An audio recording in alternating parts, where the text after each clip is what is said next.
నమస్తే. నేను మీ Gopi. Welcome back to our channel. ఈరోజు మనతో వచ్చరికి ప్రముఖ నిర్మాత చిట్టిబాబు గారు ఉన్నారు. సార్ నమస్తే సార్. నమస్తే. సార్ చూసాము మొన్న ఒక ప్రీ రిలీజ్ ఈవెంట్‌లో అల్లు అర్జున్ గారు మాట్లాడిన మాటలు ఇప్పుడు మళ్ళీ రాజకీయంగా దుమారం రేపుతున్నాయి. మళ్ళీ పవన్ కళ్యాణ్ ఫ్యాన్స్‌కి అదేవిధంగా మెగా ఫ్యామిలీ మొత్తం ఒకటయింది. అల్లు ఫ్యామిలీ మళ్ళీ సెపరేట్ అయింది. రేపొద్దున్న డిసెంబర్‌లో విడుదలయ్యే చిత్రాలు ఏవైతే ఉన్నాయో 'పుష్ప 2' అదేవిధంగా 'గేమ్ చేంజర్' మధ్య పెద్ద పెద్ద పోటీ రాబోతుందని చెప్తున్నారు. సో ఒకవేళ ఆ పోటీ వస్తే వీళ్ళిద్దరి మధ్య విభేదాలు ఇంకా పెరుగుతాయంటారా? ఈ విభేదాలు పెరగడం అనేది ఈ విభేదాల వల్ల సినిమానేమి ఎవరు ఏం పీకలేరయ్యా. గతంలో కూడా ఇలాగ అల్లు అరవింద్ అల్లు అర్జున్ సినిమా మీద డీజే సినిమా మీద చేశారు. అది అయిపోతుంది. ఏమైంది? సూపర్ హిట్ అయింది. సినిమా యావరేజ్‌గా సార్. ఏ సూపర్ హిట్ అయింది కానీ అదేమి యావరేజ్ కాదు, హిట్ అది. డీజే హిట్టే. దువ్వాడ జగన్నాథ్ హిట్టే. ఈ యావరేజ్ బిలో ఎవరు చెప్పారు నీకు? హిట్ అది. అప్పుడు ఇలాగే చేశారు. వీటికి సినిమా బాగుంటే ఆడద్ది, బాగాలేకపోతే ఆడదు. వీళ్ళు చేస్తే దీనివల్ల వీటి వల్ల ఏమీ ఆడటాలు ఫెయిల్ అవటాలు ఉండవు. అనేక సందర్భాల్లో ప్రూవ్ అయినాయి. సినిమా బాగుంటే ఆడద్ది. ఈ ట్రోళ్ళు, ఈ సోషల్ మీడియాలో ఈ బుద్ధి లేని వాళ్ళు ఏదో మాట్లాడేదానికి వాటి కోసం జనాలు ఆ థియేటర్కి వెళ్లకుండా ఉండరు. బాగుంటే వెళ్తారు, బాగాలేకపోతే నువ్వు ఎంత చెప్పినా వెళ్ళరు. అంతే తేడా. దిల్ రాజు కూడా కొంచెం బాగా మంచి కాన్ఫిడెన్స్ మీద ఉండు. డెఫినెట్‌గా డిసెంబర్‌లో విడుదల చేస్తాను ఆ సినిమాని, ఆయనకి పోటీ ఇస్తానని చెప్తున్నాడు. ఇస్తాడు. ఏముంది? దాంట్లో ఏంటి విశేషం ఏముందని? ఎన్ని సినిమాలు ఒకే రోజు రిలీజ్ అయిన సందర్భాలు లేవు. ఒకే కుటుంబానికి చెందిన ఒకే కుటుంబానికి ఏముంది? అది అల్లు కుటుంబం, ఇది మెగా కొణిదెల కుటుంబం. మీరు విడదీస్తున్నారు ఇప్పుడు. విడదీయటం విడిపోయి అదేం విడదీసేటండి. అల్లు రావణంగా కొడుకు, అల్లు రావణంగా మనవడు, అది కొణిదెల కుటుంబం. ఒకే కుటుంబంలో మీరు కలిపేసేసి మొత్తం అల్లు అర్జున్ కూడా మెగాస్టార్ వల్ల అల్లు అర్జున్ అన్నట్టు మీరు మాట్లాడుతూ ఉంటే అల్లు అర్జున్ ఒక హెరిడిటరీ. ఒక అల్లు రామలింగయ్య, ఒక అల్లు అరవింద్, ఒక అల్లు అర్జున్, మూడో తరం ఇండస్ట్రీలో. కొణిదెల చిరంజీవి. ఆ కొణిదెల చిరంజీవి కూడా మెగాస్టార్ అవటానికి ఈ అల్లు అరవిందే కారకుడు. అల్లు అరవింద్ వెనకాల ఉండి వెన్నెముకలా కష్టపడి పనిచేసి వ్యూహరచన చేసి ఎప్పటికప్పుడు చిరంజీవిని ఎట్లా మెట్లు ఎక్కించాలి, పై మెట్లు ఎక్కించాలి, ఎట్లా ఎక్కించాలని ప్లాన్ చేసి ఉత్తనే ఎక్కాడు మెగాస్టార్ స్థాయికి. లేకపోతే మంచి హీరోగా ఉండేవాడు. ఒక మెగాస్టార్ స్థాయికి అది ఖచ్చితంగా ఆ మెగాస్టార్ అనే పల్లకి ఎక్కడానికి దోహదపడిన వాళ్ళు, కష్టపడిన వాళ్ళు, వ్యూహం పన్నిన వాళ్ళు, వెన్నెముకలా నిలిచిన వాళ్ళు ఖచ్చితంగా అల్లు అరవింద్ ఒకడు. దాని ఎవరు కాదు. అల్లు అర్జున్ ఎదగడానికి కారణం కూడా చిరంజీవి అని చెప్తున్నారు. ఎవరు చెప్పింది?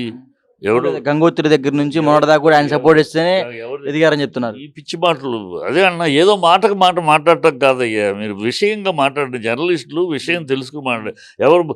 అల్లు అరవింద్ అనేవాడు ఈవెన్ పవన్ కళ్యాణ్ కూడా ఆరంభ సినిమాలో ఆ కాంపౌండ్లో ఏ సినిమా వచ్చినా అల్లు అర్జున్ వ్యూహమే, అల్లు అరవింద్ వ్యూహమే, అల్లు అరవింద్ కష్టమే. ఇది చరిత్ర. అది అందరికీ తెలిసి. మీరు నిన్నగాక వాళ్ళ ఇండస్ట్రీలోకి వచ్చి వాళ్ళ జర్నలిస్టులు అడుగుపెట్టి గతం ఏమిటో కూడా తెలియకుండా మాట్లాడితే ఎట్లా?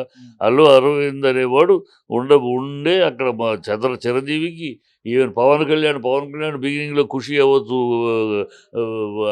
బిగినింగ్ తమ్ముడు అవ్వచ్చు, అన్ని సినిమాలకి ఆయనే కూర్చొని ఈవెన్ అనేక హిట్లు. ఈవెన్ అక్కినేని సినిమాకు కూడా వాళ్ళ సినిమాలు కూడా నువ్వు తీయాలి 100% లవ్, అల్లు అరవింద్ తీయాలి అని చెప్పి అడిగితే తీశాడు. అట్లా ఆయన ఒక హిట్ తీయగలిగిన, ఒక సక్సెస్ఫుల్ తీయగలిగిన ఒక నేపథ్యం, ఒక వివేకం, ఒక ఆలోచన, విజ్ఞానం ఉన్నవాడు, ఆ సమర్థత ఉన్నాడు, అనుభవం ఉన్నవాడు. అందుకని అతను నిలబడి ఆ కాంపౌండ్లో ప్రతి ఒక్కరికి కెరీర్ స్టార్టింగ్ ఆయనే. ఆయన కొడుకు ఆయన చేశాడు. అది గంగోత్రి వెనకాలంటే ఆయన చేసిన దాన్ని ఎవరికో పుట్టిన ఎవరినో తండ్రి అంటారంటే అది ఆయన కష్టపడ్డాడు. ఆయన కొడుకు వీళ్ళకి చేశాడు, తన కొడుకుని చేసుకున్నాడు. ఆయన చేసింది కాదు, ఆయన చేసుకున్నాడు. అది.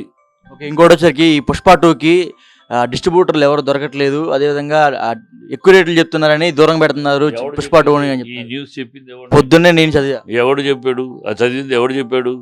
చెప్పు తీసుకుని కొట్టువాడిని. వాడు ఎవడో తెలిసాడు, నాకు చెప్పు, ఇప్పుడు నేను చెప్పు తీసుకుని కొడతా.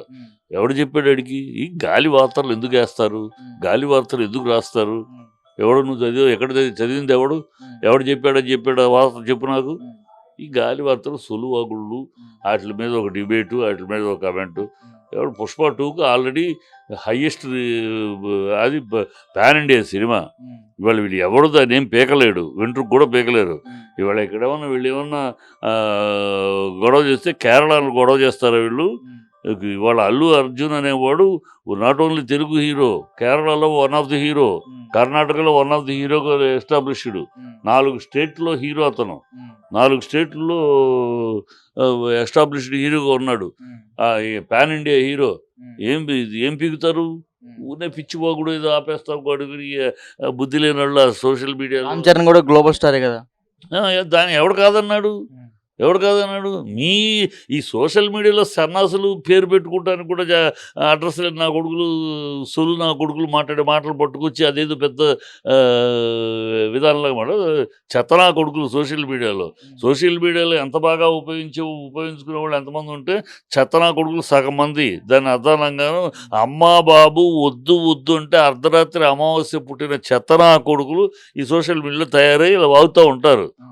దాన్ని పట్టుకుని అదేదో ఒక పెద్ద విశేషంలాగా వాడు పెట్టిన ఒక వాస్తవంలాగా దాని మీద డిస్కషన్ ఏంటే దరిద్రం. సో ఓవరాల్గా ఒక మాటలో చెప్పాలంటే ఈ 2 సినిమాలు కలిసి వస్తున్నాయి కదా, సో అవి హిట్ అవ్వాలని కోరుకుంటున్నారా, లేకపోతే దూరం పెడదామని కోరుకుంటున్నారా? నేను 2 హిట్ అవ్వాలని కోరుకుంటున్నాను. ఈ బుద్ధి లేని సోషల్ మీడియాలో వాగే సన్నాసుల్ని, ఈ ఫెనటిక్స్ నుంచి వచ్చిన పదం ఫ్యాను, ఈ ఫ్యాన్ అనే అభిమానులుగా ఉండేవాళ్ళు చాలా గౌరవంగా ఉంటారు. ఈ అందుట్లో ఒక భాగం ఫ్యాన్స్. ఈ ఫ్యాన్స్ అనేవాళ్ళు, ఫ్యాన్స్ వేరు, అభిమానులు వేరు.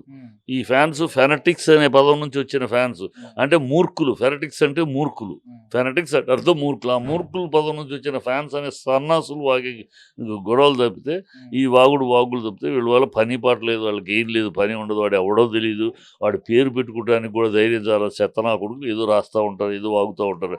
అవి చదివేసి మీరు వచ్చి మమ్మల్ని అడుగుతూ ఉంటారు. అది జరిగేది కాదు. ఎవడో ఏదో వాగుతూ ఉంటాడు, వాడికి పని పాట లేదు.